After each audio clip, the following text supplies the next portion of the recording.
What up, bros? Welcome to another Brograph Brocast. I'm Dave. And I'm Matt. And Brograph is a supplement to our site, Brograph.com. It's a motion graphics tutorial site with plugins, podcasts, and MoGraph stuff. And on the show, we talk about everything ranging from motion graphics to Cinema 4D, After Effects, plugins, render engines, doing business, doing taxes, being a contractor, or working for the man. For the man. Dude, I've been working for the man this week. You have. Yeah. And you know what? I got to give a big shout out to all the people who work for the man because it is tough.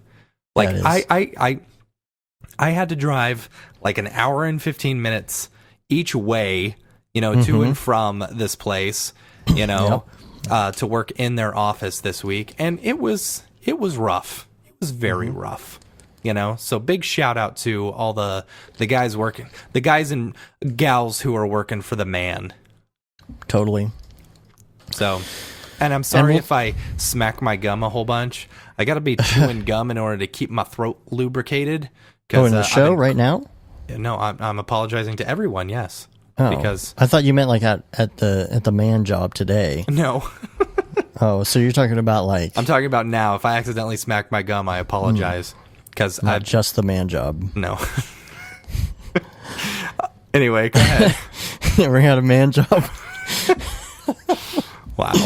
Oh, so if you would like to send in your emails and ask us questions, whether it's show topics or technical questions, it could be anything ranging from something simple to something crazy and complicated. You can email us, brograph@brograph.com. We have one question in particular from Roger Williamson who says, this is a bit of a random question, but last week in browsing, I ran across the site and a video showing coming soon of a MoGraph Lite plugin for the Adobe version of Cinema 4D Lite, and now I can't find any reference to the plugin area, but I vaguely recall there was a link or something connected to your site. I could be totally wrong and dreaming the whole thing, but I thought I would ask. Not that I'm using Cinema 4D Lite, but the whole idea was intriguing, and I wanted to follow along and see where it goes. Have a nice day. Well, Roger, I'm very glad you asked. Yeah. So by the time you guys hear this, it will be live. Our newest plugin for Cinema 4D Lite. It is the MoGraph Cloner Lite.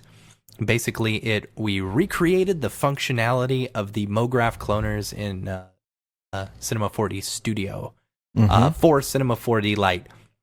Yep. And we talked about it, I believe, last week. I kind of teased it, and I'm super excited that we finally were able to release it. We got a bunch of really great feedback from our beta testers. And so I don't know. It was really nice. I got some really, really good feedback. Let me find out what his name was. Rick Simpson. Thank you so much for testing this out and getting back to me, because he gave me the biggest long list, and so I was able to fix a whole bunch of his stuff. And then going through the tutorial while I was making the video, I noticed a couple things, so I really feel like it's pretty polished, Cool. And it'll work pretty well. So it is officially on sale. So if you're an After Effects user and you're working in Cinema 4D Lite, pick it up, because it'll give you a lot of the same functionality from the Cinema 4D Studio, the MoGraph cloner ability, which is way cool. That's why we are actually recording. I don't even know if we posted anything. We're recording late. Whoops. Because we've been just trying to get this thing off the ground. We just got it soft launched just now, right before the show. Yes. And so we it's haven't officially tweeted about up. it or anything.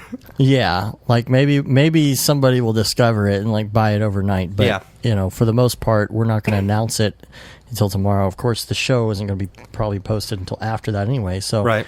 So here it is. Yay, come get it. There we go.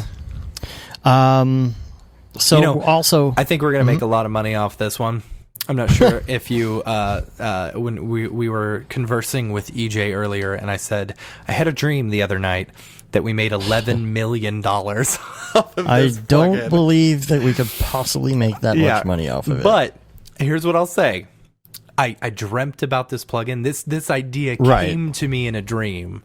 And so then in my next dream, I make $11 million off of it. We make $11 million. So it's like, maybe.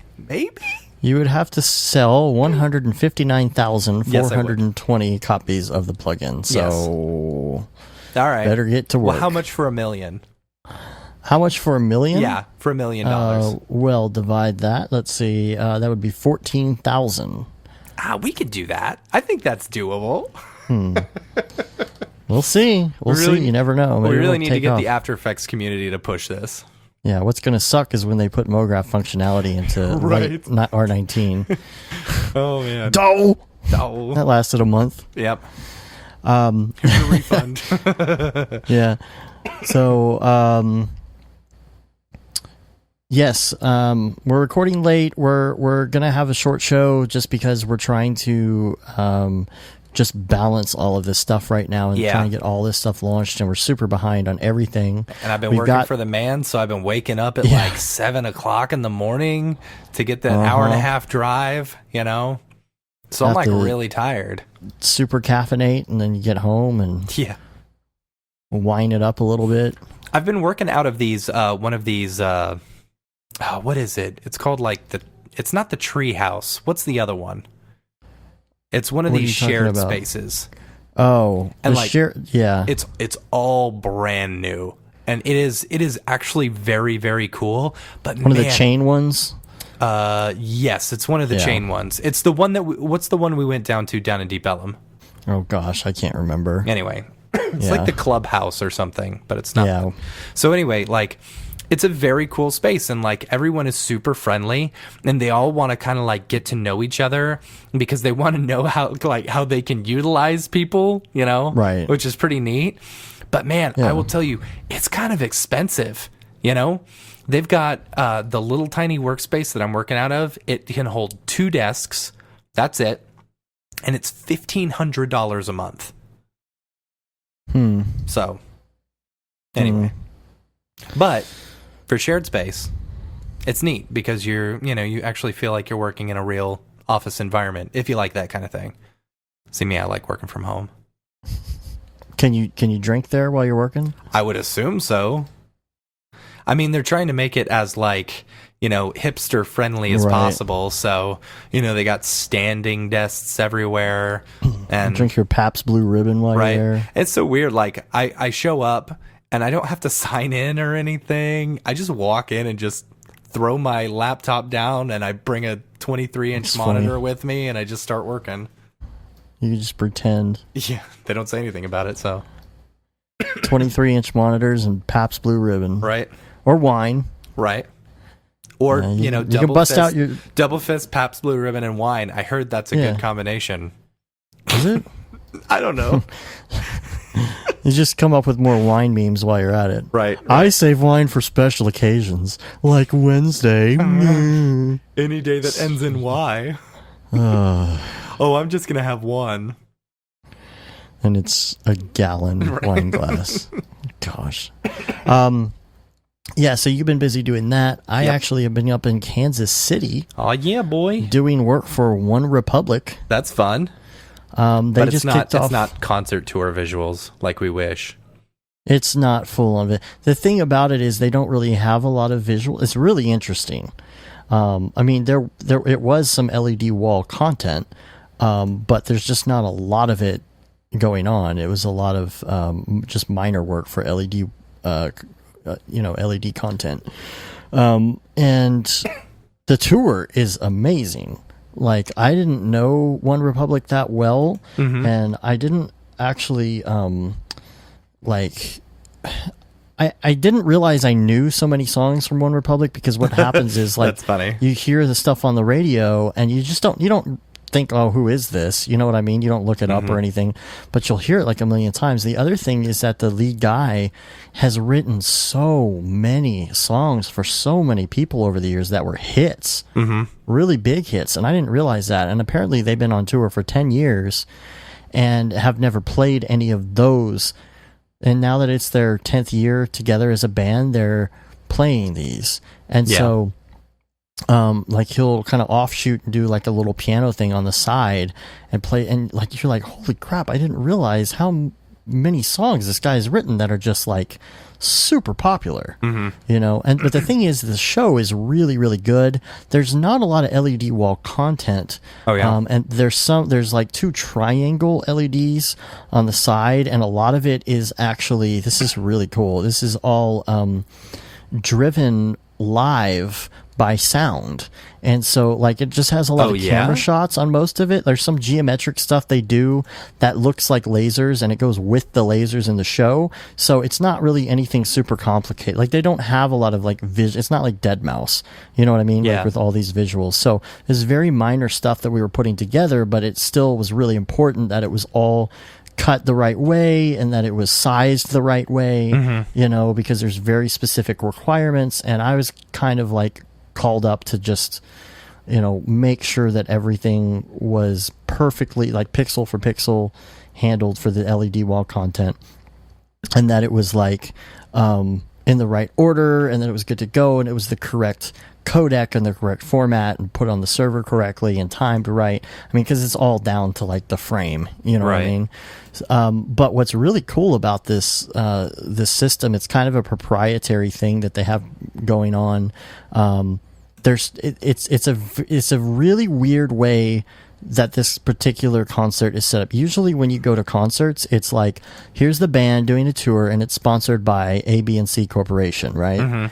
And those sponsors have a little bit of say on what goes on. This is backwards, because like when you go on tour, usually like there's a it's backwards production. Where it's like showing off the companies, and it's like brought to you by One Republic. No, it kind of is. This like, is here's HEB brought to you by One Republic. No, it really is. Walmart like this is the like, okay, if you do a regular tour, you have like the band and their tour manager, their production manager, and those are like the people in charge. And then there's people underneath. There will be sponsors and stuff, you know, under that. But this is backwards. This is Honda putting on a show, and the show is One Republic, and then these other opening bands as well, which are also pretty popular. So it's the Honda Civic Tour presents One Republic. Oh, weird. So Honda is actually who basically, and the company working with Honda is who hired us. And so we weren't working for them. And the thing is that One Republic. So now we can say we've done work for Honda, we've done work for One Republic. Right. But One Republic actually, you know, a lot of times as well, a band will hire a production company, and that production company hires out these individual people. Well, all of these people are working for One Republic directly. Weird. You know, and so super crazy. And of course, it's a small world. You know, I show up. Yeah, of course. I already know 2 or 3 people there. I'm standing there having a conversation with these guys, and these arms wrap around me from behind me. And I'm like, okay, obviously somebody I know pretty well is behind me, I hope. And it was my friend Dave, who I haven't seen in forever. We called him Little Dave. Because so many Daves. Too many Daves in this world. We had 5 Daves on the tour, and so he became Little Dave. Which Dave were you? I was Davy Pooh. Oh. Okay. What were all the Daves? Now I need to know all their names. We had Little Dave, Davy Pooh, Dave Thomas, who we called Doogie. Okay. And then we had Dave Shirley. And then we had Dave Tipton. Okay. But they didn't have nicknames. But he was Little Dave, and he hasn't really. And then that evolved to be like El Dio, and like his name has like completely evolved. But it's funny, you know, you do all this touring and all these people you meet. Like by the end of the night, you know, there were 5-6 people that I saw that I hadn't seen in forever. You know. Yeah.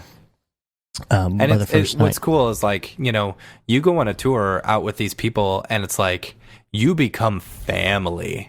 You know? Oh, yeah, and like, totally. Getting to see them again is like a big family reunion or something like that. It's very cool. Yeah, and you get to go have a beer with them or something and catch up and all that.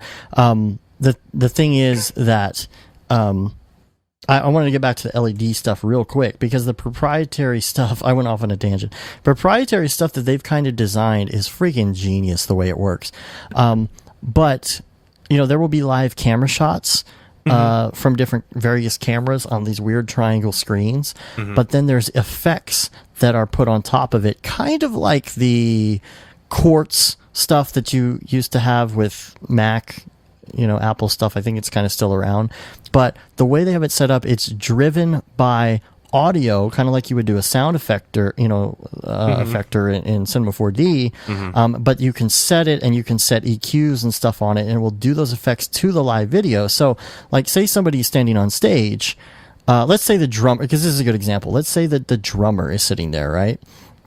And the drummer is, smacking the snare over and over or something, or he hits a cymbal.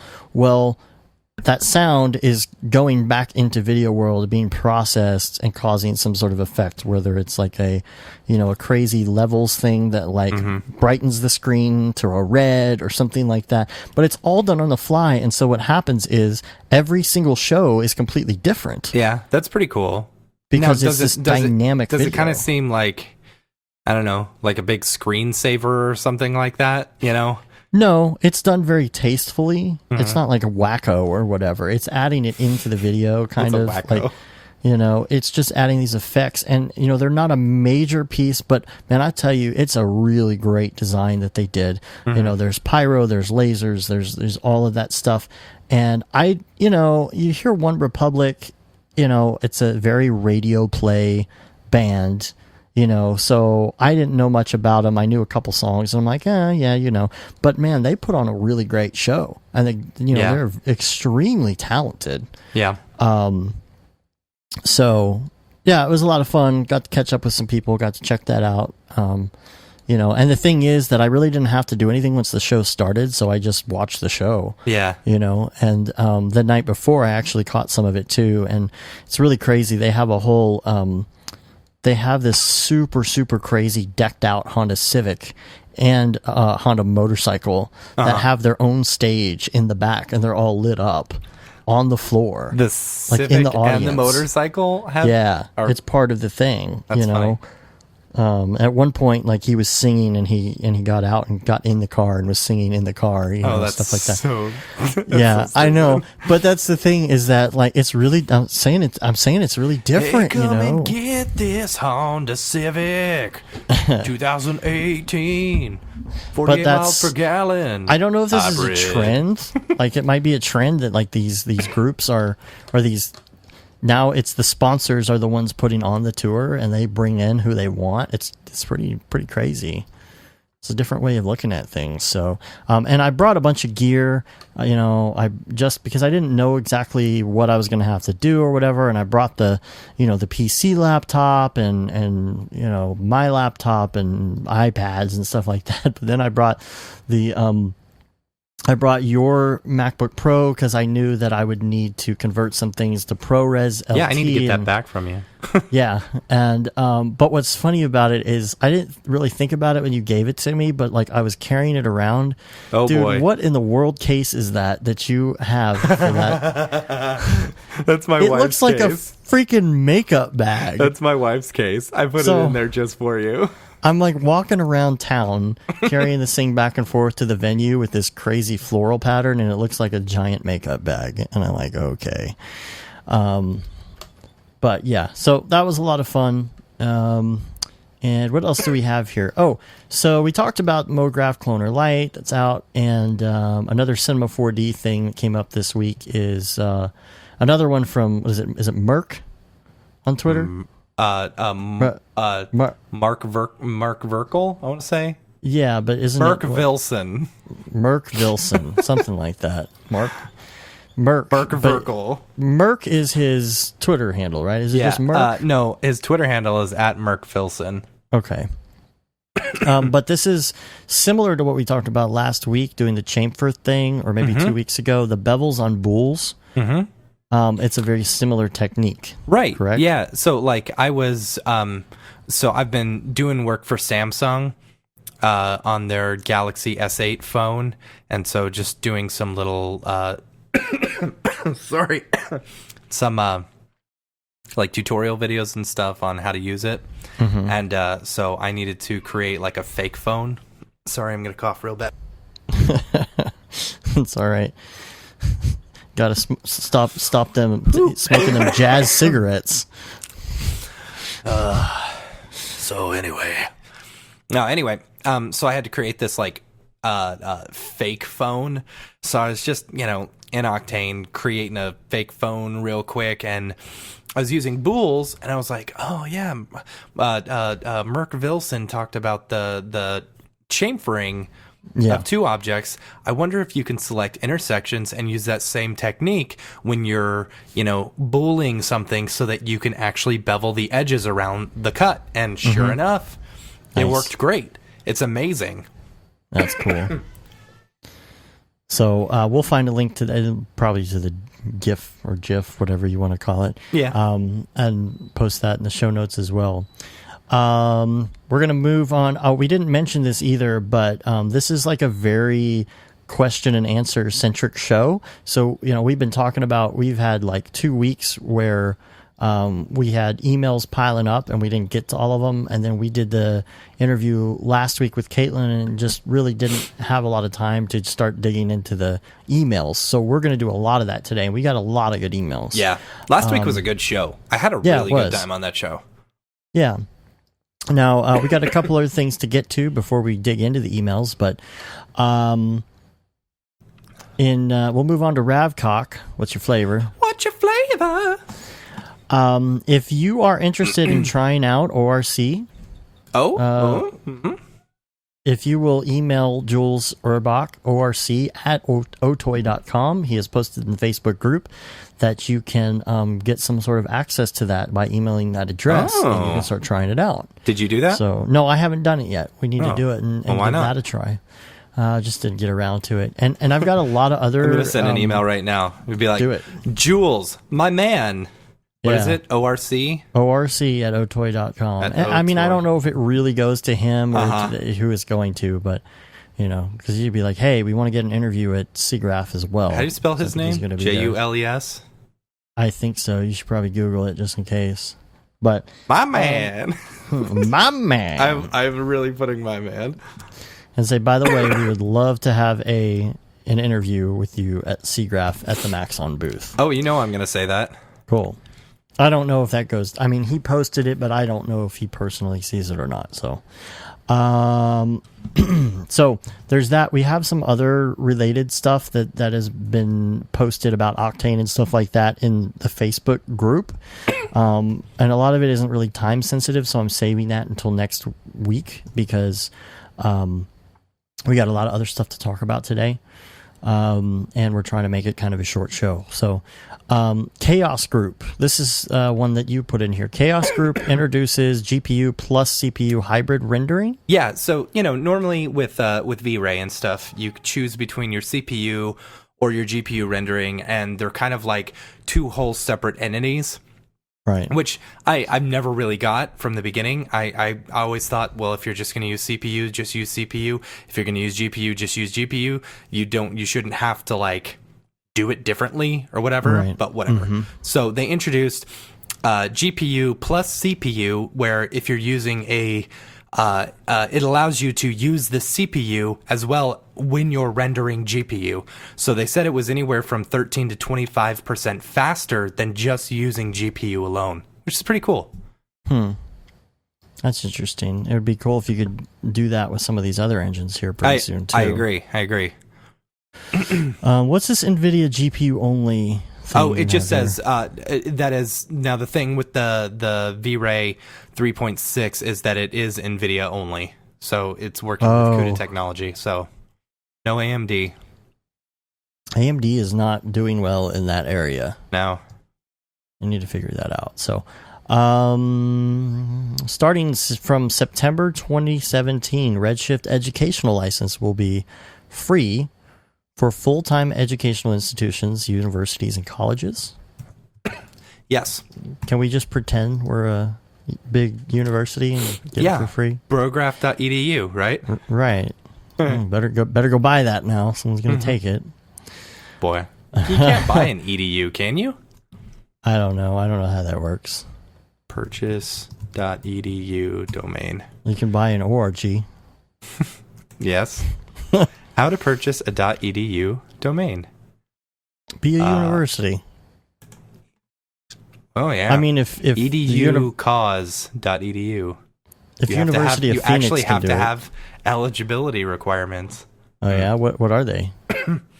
Eligibility requirements: Higher Learning Commission, Middle States Commission, or Higher Education. I don't know. You have to have only U.S. post-secondary institutions that are institutionally accredited by an agency on the U.S. Department of Education's list or nationally recognized accrediting agencies. Boo May earns. obtain an internet name. Boo earns. I was saying boo earns. All right. Gotta get back to this Otoy email. Oh yeah, you do that. In the meantime, let's go to VR Corner. The Oculus Rift, they're having their summer sale. Oh my gosh, if you don't have an Oculus Rift, buy it right this second. Now. I am so mad at Dude. myself that, like, I mean, I bought one, 6 months ago, and it's like 2.5 times the price of what it is now. Well, because it dropped in price first, the regular price. Now there's a sale with their summer sale because they got all the games on sale, I think, right now, too. Mm-hmm. Which I need to get in there and get that new Star Trek game because I still haven't done that. Yeah, me too. And the Rick and Morty one. Oh, the Rick and Morty one is great. So the Oculus Rift is $399 for the Rift and everything, and like the touch controllers, the whole thing. Seriously, like if there's ever a time to buy a Rift, that is ridiculous. That's ridiculous right there. And then what's RetroArch and Ice for Steam link? Okay, so this weekend I was cleaning up my house, doing my thing, and then my mother-in-law called me and she's like, "Hey, I need you to buy me a MacBook Pro or a MacBook Air." I was like, "Okay." So of course I get, off track from cleaning, and I'm sitting at my computer and I'm buying her a computer, and I'm thinking to myself, man, I got that Steam link. I wish I could play some like retro games on there. Well, let's Google it. Let's see what I can do. And sure enough, so I have a Steam Link. If you guys don't know what a Steam Link is, basically it's a little tiny box. Yes. Steam cleaner? No. Yeah. It is a little tiny box that you connect through HDMI, and then you can use either the Steam controller, or I just found out that you can use a PlayStation 3 controller just plugged in, and it'll automatically see it, which is fantastic. And it will stream your Steam, like your Steam machine or whatever, your PC, straight to your TV from any room that you hook it up to, which is really cool. So you don't have to be in the same room as your computer. So I found a neat little like way to run ROMs, like NES and Super NES and Nintendo 64 and Sega Genesis ROMs on my Steam Link. So now I can sit in bed and play old school games, on my big 60-inch TV. Oh, yeah. Which is awesome. It's the American dream. I know, right? Playing Dr. Mario in bed.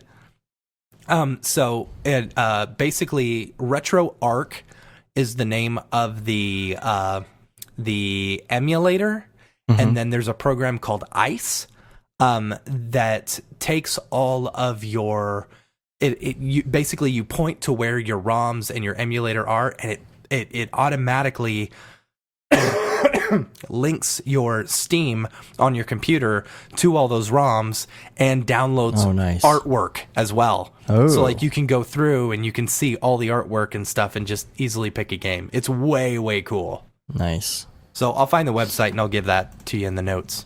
Cool. Other stuff in here we've got. I wanted to mention MitchMyers.tv. Mitch Myers has he's finished his like smoke VDB pack, which has some really cool stuff in it. Yes. So MitchMyers.tv, you can check that out. We'll put a link in the show notes as well.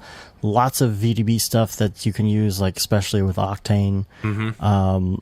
Like regular smoke, like kind of like abstract stuff, nebula smoke, that kind of thing. It looks like gas and stuff like that. So check that out. I know you've been posting a bunch of stuff you've been working on in the Facebook Octane group for a while, but it's on sale now, I think, so you can check that out. There's also the big Deadmau5 Linus Tech Tips video came out. Yeah. this week, and I was been watching his it. live stream of him making music when they sent him the final approval, Yeah. and so I got to hear the whole thing, but I didn't actually get to see it. It was pretty cool. It's a little bit like, man, Linus, he's real cheesy. Is he? Yeah, he's just like so like over the top a little bit. Like, yeah, but you kind of have to be as a host. I used to run these. I used to run these host boot camps. Yeah. I was just the camera guy. But you pick up one or two things doing these host boot camps and stuff, and it's like whatever you see on TV is going to be, if you think you've got a lot of energy, you need to boost it by 10% or 50% in order to actually feel like you've got a lot of energy. I saw an interesting thing, or I heard somewhere that in order to make it in like acting and stuff, have a really messed up face. Or a very distinct facial features, because casting directors look for that type of stuff because that stuff shows up really well on TV. Right. So, it's a good video. It goes through everything, goes through the house, goes through, I mean, it's a lot of stuff we talked about on the show, honestly. About his setup and how he's got stuff in his basement and all that kind of stuff. But this is a video, so it kind of shows the server that he has in there. It shows how he's got the tower with the 2 gigabit internet coming into it, and then the 10 gigabit network stuff that goes to all the different machines. And it shows the room that we were working in, the one with all the computers that are all set up to be like his cars, stuff like that. So it's pretty good. So check that out. We'll have a link to that. Also, autodraw.com. Google is like doing this whole is that the thing where you like draw something crappy and it makes something neat out of it? It shows like similar clip art. For, so we'll have a link to that. It's something fun you can check out, and just more of this kind of AI art kind of stuff that we've been talking about, where like eventually there'll probably be some sort of like AI way that you can texture stuff in Cinema 4D, like automatically, which would be super awesome, putting us out of a job, And the other link I have here is 4 predictions for the future of motion design. This is Michael-John.es. Oh boy. A weird like website name to remember, but this is pretty interesting number, and there's a whole article here, but the bullet points are the bottom end of the market is going to be eaten up by automation, which is kind of what I was just talking about. More motion design jobs will be in UI work. The big art schools will continue to struggle with enrollment. Yeah, we're putting them out of business. Yeah. And the boutique video agency will be king, like Martin Damer. Yeah. And the first one, though, I want to talk about a little bit, the bottom end of the market is going to be eaten up. This means all those $1,000 to $3,000 projects, that beginners are working on and learning around the job might become scarce. And it's just because there's going to be more automated software to make, explainer videos automatically, that kind of stuff. It sucks. Yeah. So that's kind of where that's going. But I'll put that article in the show notes, and then we can move on here to emails, because we got quite a bit of stuff to talk about here. Before we do that, so here's my email. So this is an experiment on the podcast, all right? Okay. I'm going to show you guys how easy it is to get someone on your podcast. You can't show anything on a podcast. No, I can't. But okay, so I'm emailing ORC at Otoy, and I got the feeling someone at Otoy listens to us. Okay. And they're going to pass this along, and they're going to be like, yo, Jules, you should be on the show. So I'm saying, yo, Jules, my man, I'm super excited to try out ORC. Would love to get on the list. Also, if you're interested, we run a little podcast called Brograph. We're huge Octane nerds, and would love to have you on our podcast to talk Octane. Schmoozy Matt. Anyway.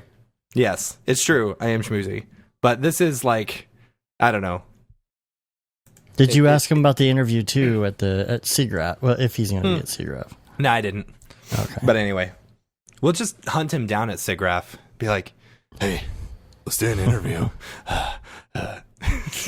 Because apparently I breathe heavy whenever I'm around Jules. Steven. Have you seen that woman? The woman on Facebook? Steven. Yeah. Steven. Yeah. Your request has been received and is being reviewed by our support staff. All right. Well, let's go into emails and socials. And we have got our first email here from Tom Heathrow. Podcast topic is the subject. Hey guys, +1 vote for more projection mapping topics discussion. Yes. Which we are going to get to. On that note, on the projection mapping note, so I listened to a really good podcast, which I will talk about because we're actually going to be on it. Oh yeah, me and Dave. We're recording tomorrow. Yes. Okay. The Pro Video podcast with Blair Walker, I believe. He hosts the Pro Video podcast, and he just had an episode that I listened to just today. He had Hello Lux. What's his name? Tim.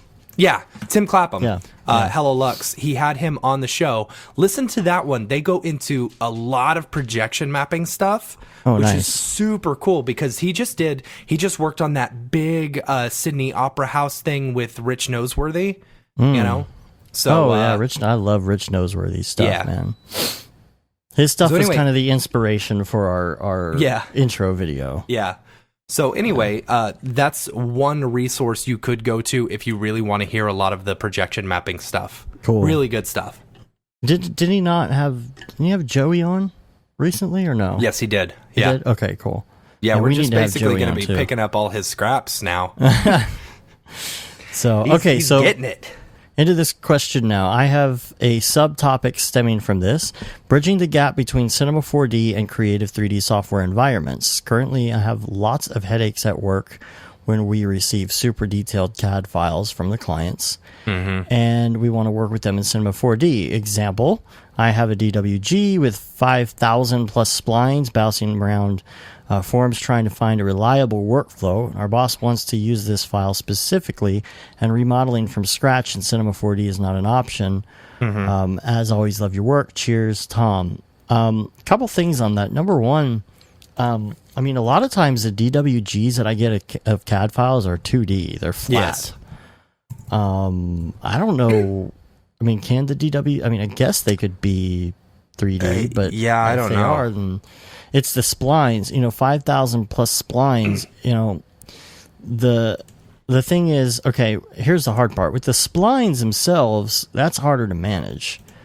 With and I don't know if you could use something like the ArtSmart plugin to handle that, or say you converted the DWG somehow to an Illustrator type format first, a vector format, and then brought that into the ArtSmart plugin. It might handle it better because there's some cool stuff you can do where it separates and offsets all the different spline extrusions.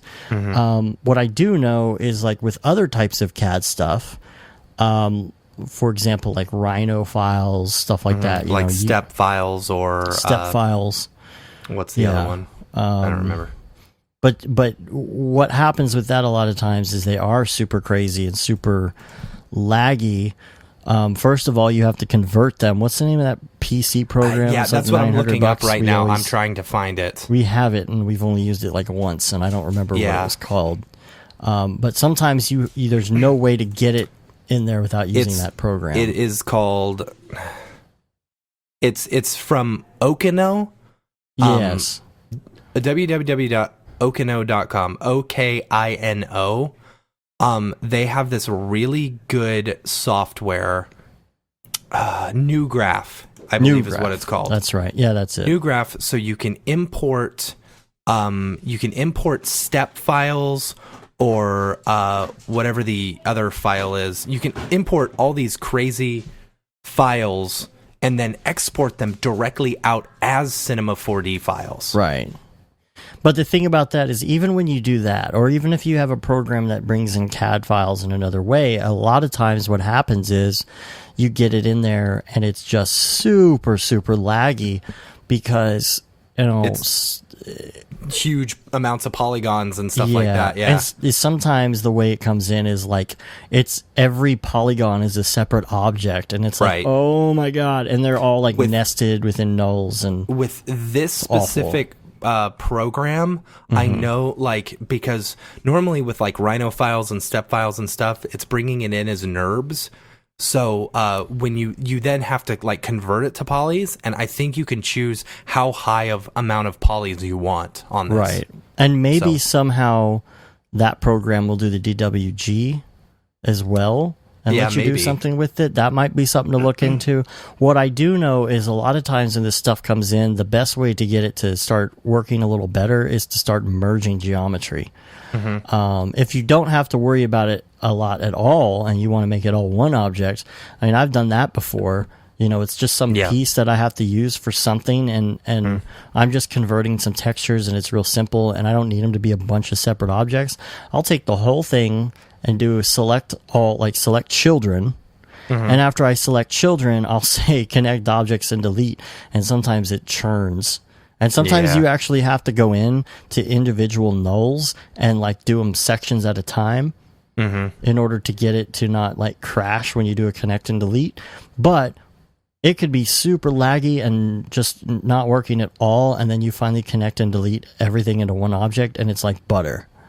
You know, it's the fact that some of these programs, you know, it's just every single polygon is, you know, one object. This program comes with a program called Polytrans for Cinema 4D that allows you to actually take DXF, DWG, all these other files. And I believe bring them directly into Cinema 4D. So if I were you, that's where I would start. And after doing a lot of research on it, like, this is the program that I use.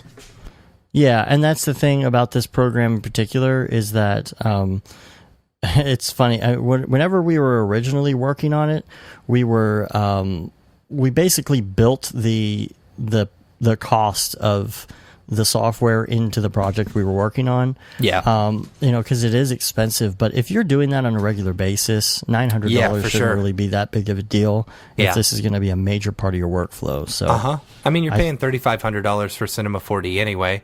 You know, if you've got one that you're using every day for conversion of DWG or step files. Yeah. Yeah. I don't know. So I would check into that. Hopefully that helps. Let us know. Let us know if that helps and what happens on that. This is an email from Callium Ore. And I know... Callum Orr. I used to have there's no I in there. Biology. Callum Orr. I used to have a biology teacher, Mrs. Orr. She was awesome. She taught me biology. Not that type of biology. I had a math teacher who taught me biology. So Callum actually, I think, is anxious to hear the answer to this because we've been kind of sitting on this for a little bit. So he says, I'm a very junior designer. I have a master's in architecture and design in design informatics, but I have always known that I want to get into something more creative, like art direction. You know, this kind of reminds me of Sage, actually. Yeah. You know, in architecture and moving into like the more creative, they're both creative, but one's more like math and like perfect, you know, and one is more creative. A lot of times Which, by the way, he sent me a preview of his newest demo reel. It's pretty badass. He said, because I am looking to try and start working on a portfolio in motion graphics. So from all the places I have looked and people I've spoken to, the best thing for me to do is try and get to grips with Cinema 4D. I guess, you know, Cinema 4D has a good name for itself in the industry. So I've been following both you and Grayscale Gorilla, and I've downloaded the beginner's GSG tutorial to start with. That's a good start. But what other tutorials, resources, plugins, and in general places should I start to both get to grips with the program and start building some basic pieces for a portfolio? Okay, number one, the first thing that I would say is you've got that architecture background. And I know it's not like motion graphics, but there is kind of a place for some of that architectural stuff. And I think, number one, because of your understanding of architecture, you could start there and maybe do some conversions and bring some stuff in and get into some of that. We do have some architectural tutorials on our site. Not a lot, but a little bit. I don't know if you have Octane or not, or something like that, or V-Ray or... Yeah, that all goes into plugins and stuff like that. Yeah. Those are good plugins to have, whether it's you couldn't get to the cough button quick enough. No, I hit the cough button, but it didn't register. Whoops. I think choosing a third-party render engine is a good place to start. Dave would say that. I would say right when you're starting out, don't go straight into a third-party renderer. Unless you're going to go into Octane, because Octane's just kind of easy. Yeah. Like, I feel like I don't know. I feel like if you're doing architectural and you're just getting into it, like jumping straight into Octane is a kind of a good way to go, because it's got to be frustrating. If you're jumping into architectural, stay the hell away from Octane. Like... You think so? Why? I know. I did a tutorial on how to interior light in Octane, but for speed's sake is what I was saying, but yes, speed's sake, totally. But you have to use path tracing or PMC whenever you're doing interior lighting in Octane. Let me ask you this: all your floors to look blue. So I would say if you're going to do interior stuff, go with something like V-Ray or Arnold. Or Corona. Yeah, Corona has gotten really good into the 3D architectural stuff. But here's the thing, though. If you're going to get into architecture and motion graphics, it's all the same. More MoGraphy stuff. What do you think about that? Like, what's the best plugin for that? Like, I don't know if Arnold is necessarily that great for doing like 3D logos or something. You know what I mean? I'm sure it's fine. It just depends on what you're doing.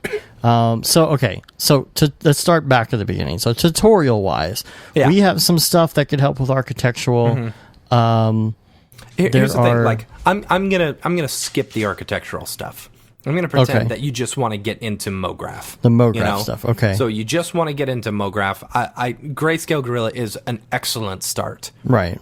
iDesign.com. Excellent start. Those two are really good ones. If you really want 2D stuff, if you want to take some classes on it, on traditional animation, because I think you need to have some sort of animation understanding of animation, design, and animation principles and like stuff like that. School of Motion, then. Yeah, that's where I was going to go. I was going to say you could take one of the School of Motion classes, and they are excellent as far as teaching you, different animation techniques like secondary motion and blah blah blah blah blah blah blah. All the other ones that I can't name off the top of my head. Yeah. They're a good resource. Sometimes go back to school for like a class or something like that. When I was learning, so Dave taught me Cinema 4D, and we had an art director who wanted us to learn 3ds Max. Well, I went to school and I picked up Maya. I don't know how that worked. I took a Maya class, but that transferred over to me being able to model really well.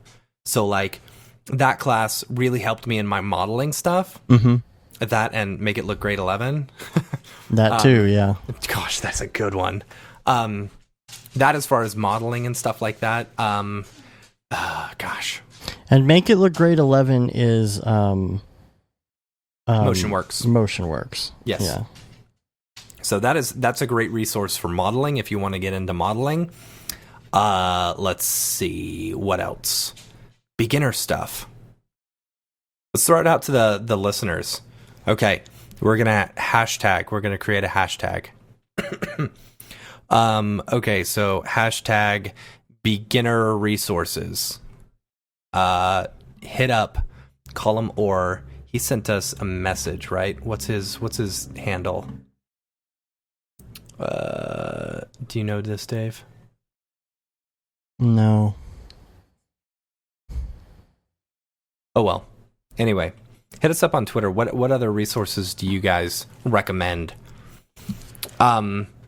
Really learn your design principles and stuff. Learn motion and how the motion principles and stuff like that. Then do a bunch of Grayscale Gorilla tutorials. Those will definitely give you a great understanding of Cinema 4D. It's where we all start, you know? Mm-hmm. And then, and then just take what you've learned from architecture as well, if you want to do that. The Cinema 4D subreddit. Oh, I'm so stupid. Cineversity, dude. Well, and Cineversity. Like, Cineversity. Use Cineversity. They've got tons and tons of tutorials. Like, anytime I ever wonder how to do something, I immediately go to Cineversity and look it up, because odds are Noseman has made a video about it. Yeah, and we want to have him on the show too. Yeah. And the Cinema 4D subreddit has just so much support in there. Mm-hmm. You know, and there's a list of resources in the side panel and all that too. Plugins, I mean, like, besides render engines and a couple things here and there, you don't want to get too plugin heavy, I think. Yeah. Learn how to use the plugins, or learn how to do it first. Right. And without then use the plugins. Yeah. Learn how to do it without the plugins, because you may go to a job where they don't have all those plugins, you know, and then you're going to have to do it yourself. Yeah. Let's see. What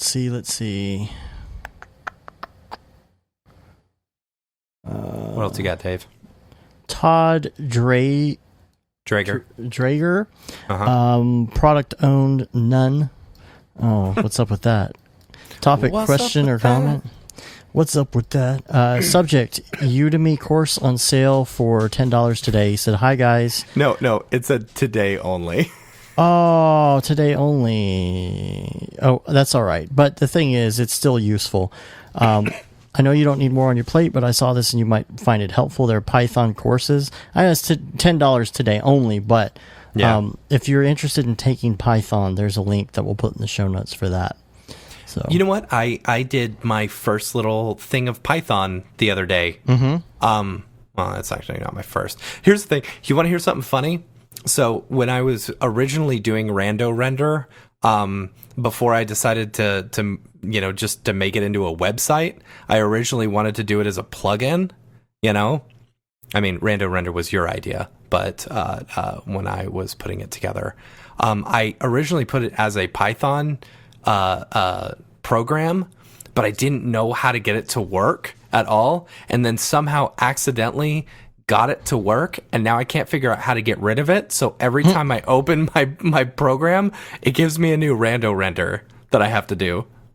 Is it in your new? Is it? I think it's in my scripts folder, and it just starts every single time I open up Cinema 4D. Like, it automatically runs. It's pretty funny. I mean, I think maybe it's in your .new or whatever it is. Nah, I think if you've got something in your scripts folder, it'll automatically run it. Oh, okay. Yeah. Anyway. All right. So what else we got here? This is from Rick Bogus. Bogus. He said, just finished the podcast on the drive this morning, and I do think poking fun at my name qualifies for a shout out. Qualifies as a shout out. As a shout out. And he was asking us about Seagraph, basically. I think he's going to help us out with some stuff with Seagraph, so that'll be cool. So I didn't really get to respond back because he sent me something else. Was wondering, what the deal is with, like, Maxon and us on this. Basically, we're going out and just kind of collaborating with them to do interviews and stuff. Yeah. And kind of work the booth in that way, kind of help out. Yeah, and we told Matthias that, like, in exchange for, him getting us exhibitor badges, we'd come and work the booth a couple days if he wanted us to, So, yeah. We'll be there. Come find us. We'll be interviewing Jules Urbach now that I've sent that email.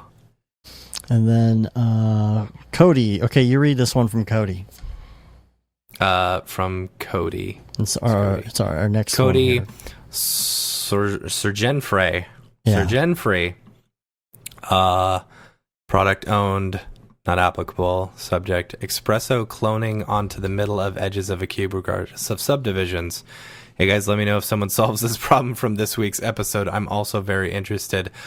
I've thought a little bit. I've concluded that it can't be done with espresso alone, but in Python you can get close by using Phong angles to determine which edges are all in line with each other, and somehow find the beginning and end of those lines and clone into the middle of that. See the script I found as a starting point. So I'm not sure what you're doing with this script. That's what we were using it for. We were actually using it for the MoGraph Cloner Lite. We weren't able to, because of this limitation, we weren't able to add the edges functionality of the object cloner, but that's okay. So, yeah, I don't know. I don't think it can be done without Python. Right. So yeah, it's just, I mean, espresso is great, but I don't think espresso is amazing. Yeah, like it's amazing. It is so amazing and so powerful.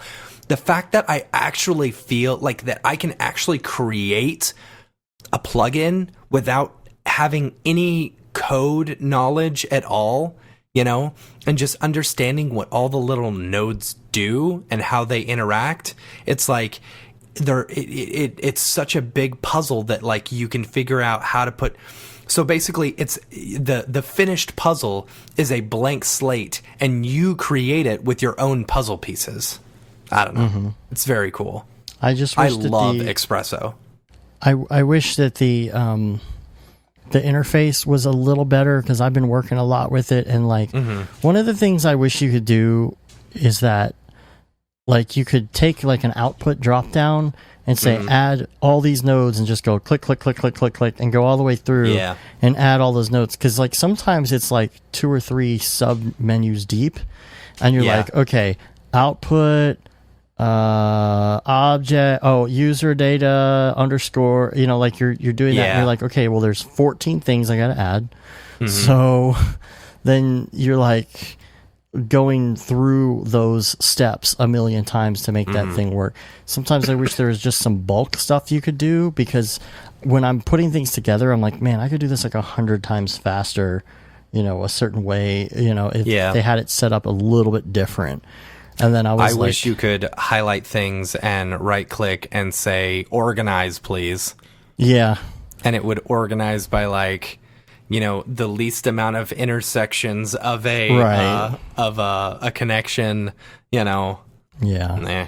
There's some other ideas. I did find align too. to grid, which is cool. But the fact, like the biggest, coolest thing about this is that you can protect your espresso. So, like, that's how we're doing our plugins, Right. We're doing it all in Espresso and writing a little bit of code in there with Python codes or whatever, unless it's the MoGraph Cloner Lite, then it's, like, all Espresso. And then you can select it all, put it in an Xgrid, and protect it so that people can't, like, if you don't want people to copy your if you code. want to kind of protect your own, your work, there you go. Like the only thing though is that it only gives you one field for password and not like a retype password field. Right. So if you type the password wrong, God, you're screwed. But I thought, I was thinking the other day, I'm like, is it possible to write an Espresso plugin that better sets up Espresso? Oh. Like Espresso in Espresso, like that makes it easier to use Espresso, but it's built out of Espresso. I don't know. That's interesting. Come up with that plugin. I'll call it Exception.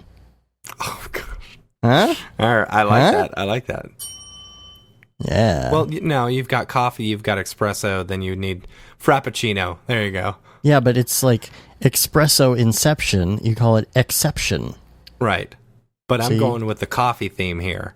Yeah. See, because the frappuccino is like the frou-frou, like make it look pretty drink. No, see, right? you need something else needs to be that.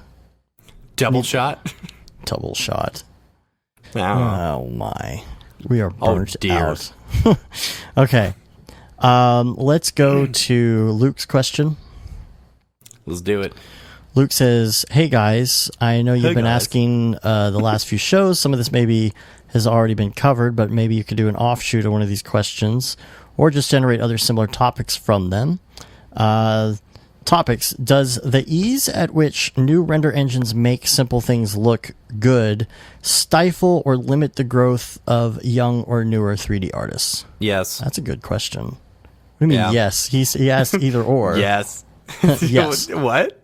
Does Does it ease... stifle or limit? Actually, that means the same thing, doesn't it? Yes. Does it stifle or okay. limit? Okay. Yes, it does. I mean, here's the thing. Like that's my biggest. It's my favorite thing about Octane, and it's my least favorite thing about Octane, is because you can make something look awesome in like very little time, you know, and it's so easy and so user friendly. But it's like, because that it can, everyone can make it look amazing and awesome, you know. Yeah, but I think you still really have to know what you're doing to take it that next level. You know? Probably. And then you really, really, really have to know what you're doing to get that last 10%. Yeah. You know? So Yeah. I don't know. It seems like it does make it easy to get started. You know, like I was saying, if you have Octane, I feel like it's a lot easier to start working on some stuff. Mm-hmm. But also, there is. I mean, I've been using Octane for, I don't know, 3 years or so at least, and like, there's still a ton of stuff I don't know about it. I mean, you can really dig into it for that last 10%. So I don't think it limits the growth. I think it's an easier entrance into it for sure. There's also things that you learn when you're using a standard render engine that you might need to know if you're going to use other engines. Octane specifically, like, okay, so he said, does the ease at which a new render engine makes simple thing look good stifle or limit the growth, right? When you're talking about Octane, yes, you can do some really easy stuff and you can produce a super pretty picture really quickly, you know? But when you're talking about, like, when I was moving over from standard renderer to V-Ray, it was so intricate, you know? Yeah. And it's the same with Arnold and Redshift, you know? Some of the same principles in Octane are there as well, you know? But like the what was I saying?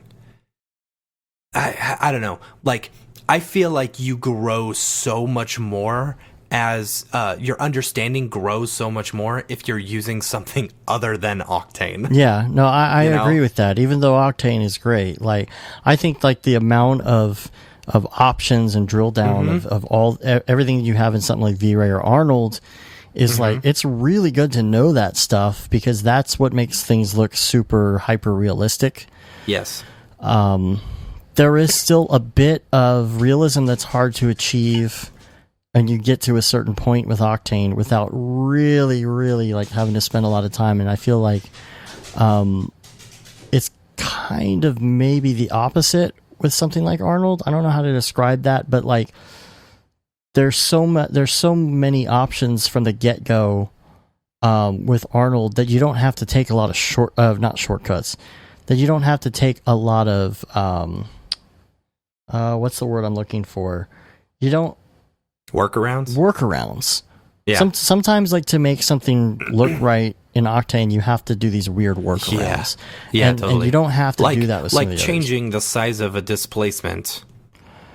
Yeah, or of course, there's the stuff with like lights, with exclusions of lights and shadows and things like that too.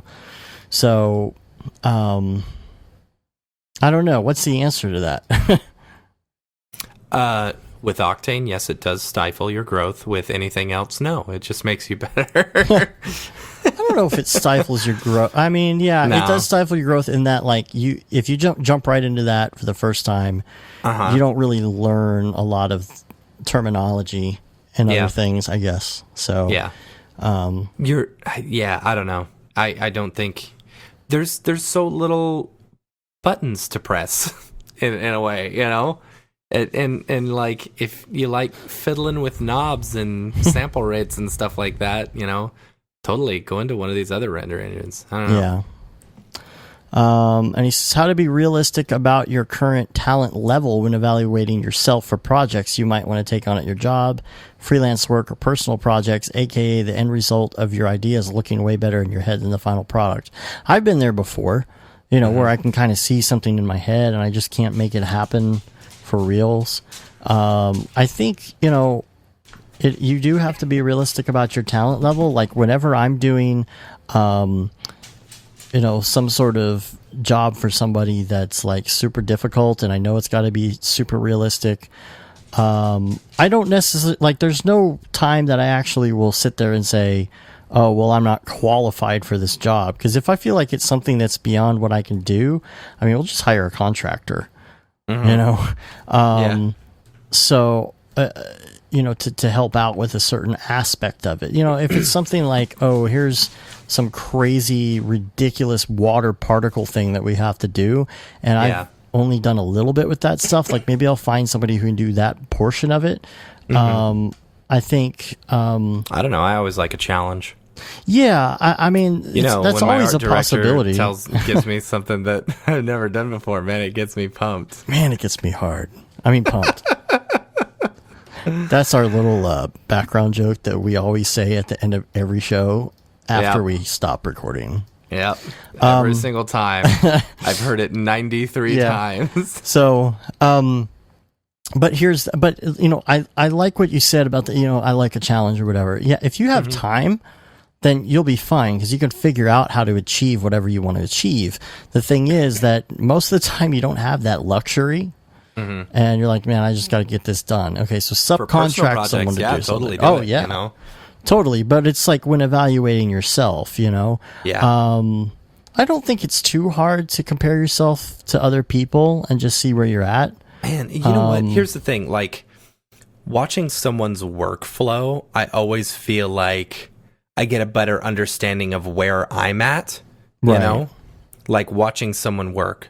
Because if there's a whole lot that they're doing that I am just completely lost, then, I feel like I'm way below that level. Yeah. But like if I'm understanding every single little thing, or if I'm doing tutorials, going and finding a tutorial and just skipping through it because I already know all the stupid BS that they're going to say at the beginning. Like, what up, bros? Welcome to the Brograph tutorial. Don't do that. Don't skip that. Right. Here's the thing. When it comes to the end result looking way better in your head, here's what I found is that there are times that I felt super frustrated with that. And I haven't been able to figure out like how to make something look better. I don't, I'll sit there for hours and I don't like it. And I think what happens is I get too rushed with wanting it to get to a certain point. And if I just, take a break and I come back and think about, okay, maybe this isn't the best way to go about this, or maybe I should try retexturing it, or reframing the shot, or changing the colors, or relighting this completely. A lot of times, if I kind of just like force myself to be patient with it, it will come around to a point where I do like it. You know, where I'm like, oh, this just sucks. Sometimes you really, really have to just, if it's something you feel like it should take you like a couple hours and it's not looking like you want because it is something that's super, super complicated or you just don't like it, multiply the number of hours you think you're going to take on that by like 4. Spend 8 hours on it. I know that sounds ridiculous, but like spend 8 hours on it. It might be worth it. And then you'll kind of like snowball through it and like maybe something will just kind of come to fruition there. Yeah. It's a matter of just slowing yourself down and thinking and rethinking and, maybe looking at some more examples or some design principle stuff or some inspiration and just rethinking how you're doing the project. That's really helped me before when I'm frustrated with my end result. He also says how to apply decals in every render engine, but that's Probably a better tutorial, he said, which is like we have to show how to do that in every render engine. He said talk about custom layouts for specific tasks, and I have the same layout for every task. I do too. It's just dock my Octane window next to my regular window, and that's it. Right. I have a lot of shortcuts in my Cinema 4D that are the regular things I use. It is getting to the point now where I feel like some of them could be like specific layouts if I wanted to. What I actually end up doing is doing temporary layouts, because if you hold Shift C and you type in something and you're working on something really specific and you got to use this weird tool or something like 100 times and you don't want to keep searching for it, you can do Shift C and find it, and you can drag it up to your top menu bar window, your button window, and it's only temporary, because if you don't save the layout, it won't save in there. So a lot of times I'll do that. I'll open up like 2 or 3 tools and drag them in there just temporarily, because it's very specific to the project that I'm working on. So it's not often that I change the layouts. I'll change the layouts sometimes if I'm working on a laptop. Obviously, I got to move the Octane window. I really like having multiple screen setups, because I can have Cinema 4D in front of me and a full Octane window on the right. That doesn't bother me too much. Only having one. I've got 2 23-inch monitors, and I just have it on, and only one computer on each. I don't have multiple monitors unless I've got a secondary monitor. I just never use it. I've got a TV above my 3 monitors that like I could put my Octane window in. I don't care. I just like having it docked to the right of it. Yeah, but I really, really like having I really like having the space. Like just and it's not just so that I can see the Octane stuff, it's so I can see my 4-window layout or just a perspective view like really big, so I can really see what I'm doing. I feel like you have a 20-something inch screen, and then you divide that, and you've got half of that is your 4 different windows with Octane on the right. Everything's so small. It's just so hard to see anything. Or maybe that's just because I'm old. I don't know. So,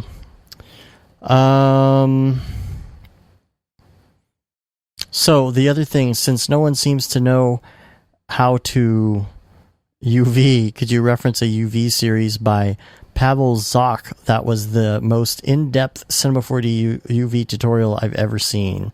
It's how I learned. That's good, because we have a lot of people that ask about that, and ask about UV mapping and stuff like that, and it's not something we're very good at, and we always talk about the fact that we're not very good at that. So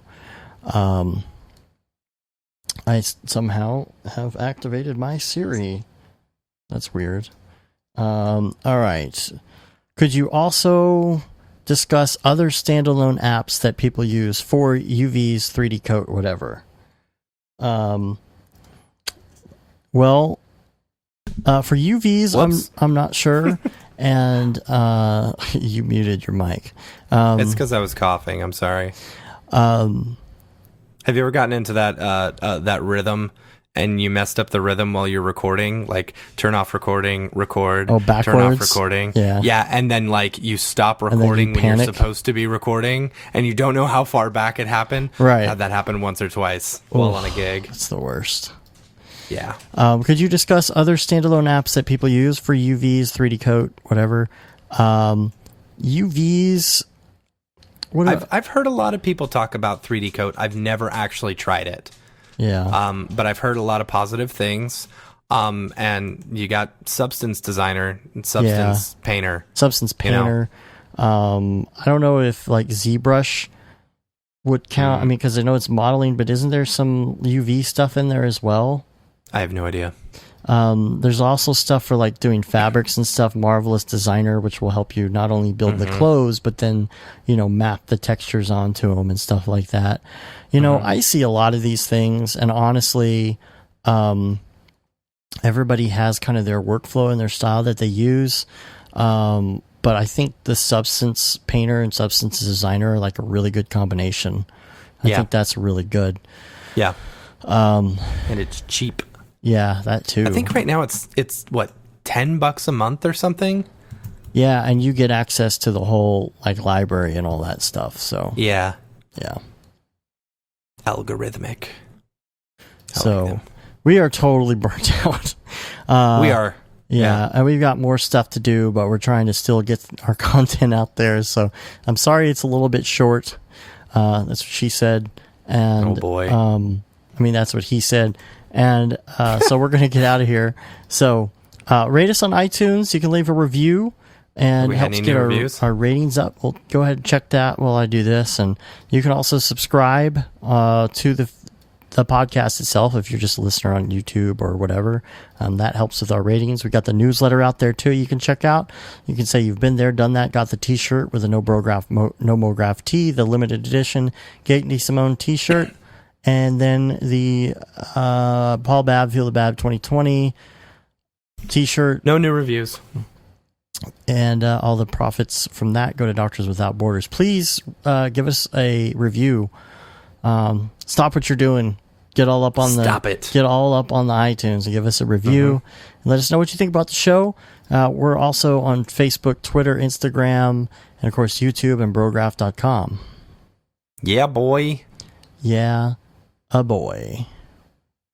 I'm ready to go watch some Twin Peaks. I wish you would. Get my Twin Peak on. I'm going to go watch The Office. I've been rewatching The Office. The last episode that I saw was the weirdest thing I've ever seen in my life. Really was. I know nothing about this show, so... David Lynch... And here's the thing. The funny thing is, like, I didn't realize who David Lynch was because I've watched the entire series and, like, I didn't know who David Lynch was. Turns out he's one of the comic relief characters in the show.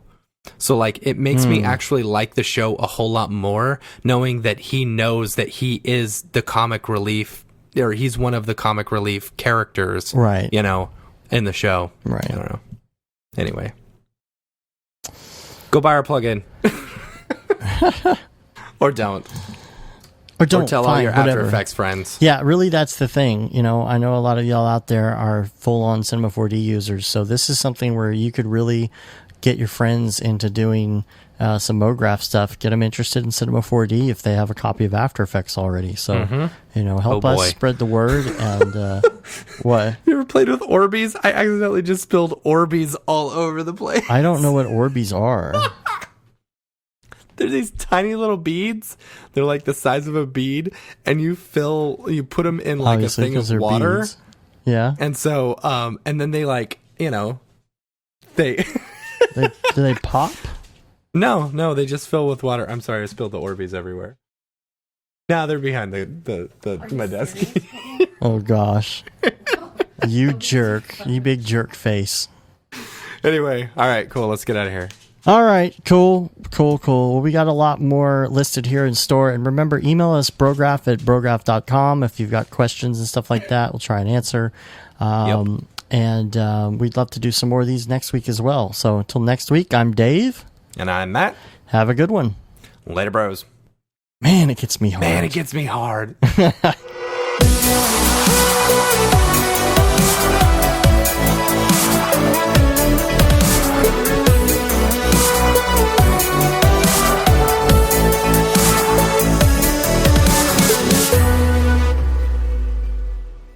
It's pretty good, I guess. Brograph.com, an online resource for learning critical components of Cinema 4D and After Effects, specifically catered to help you prevail as a motion graphic designer. What's up, bros? Welcome to another Brograph motion graphics tutorial. We give you professional time-saving tips, shortcuts, and lessons that help give you an edge over your fellow designers. Not only this, but our new Brograph Talks help you in your file management, hardware configuration, and client relations. I love projects that scare me. When our art director comes to us and asks for something that I had never done before, man, it gets me pumped. Join us for live sessions, check out our crazy Cinema 4D experiments, or just watch our Fun with Brograph series, where we show you practical applications for techniques learned in previous tutorials. Do this from the beginning. And your client is going to respect that, and they're going to respect you, and they're going to respect your time. Subscribe today and get automatic updates on the latest tutorials, tricks, tips, and inspiration brought to you by industry professionals Dave Koss and Matt Milstead, all with a slight dash of dry humor peppered in. Real nice banana. Brograph.com, your source for tutorials that will help you thrive in the motion graphics industry. Don't just play around with Cinema 4D and After Effects, master it, and make money by becoming indispensable at your workplace. We don't care how you get here, folks. Just get here. Subscribe now to Brograph Tutorials.